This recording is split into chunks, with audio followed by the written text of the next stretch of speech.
Anjloknya harga telur dan melambungnya harga pakan sejak sebulan ini banyak dikeluhkan oleh para peternak ayam petelur di Desa Tegal, Kecamatan Kemang, Kabupaten Bogor.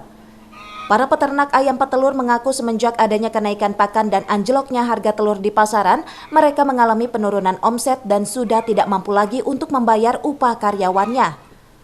Menurut salah seorang peternak ayam petelur, menyebut harga telur sebelumnya dari Rp20.000 anjlok menjadi Rp19.300 per kilogramnya.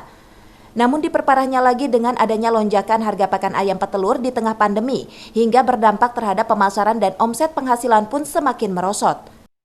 Karena harga telurnya murah, harga pakan naik, gitu.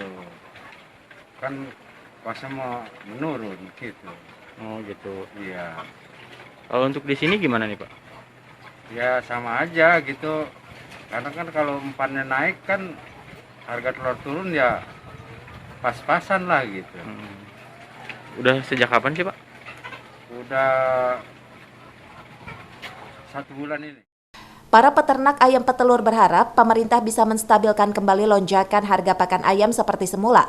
Karena saat ini hampir sebagian peternak ayam petelur di wilayah utara Kabupaten Bogor sudah banyak yang gulung tikar. Dari Kemang, Kabupaten Bogor, Suhanda Abrizi melaporkan.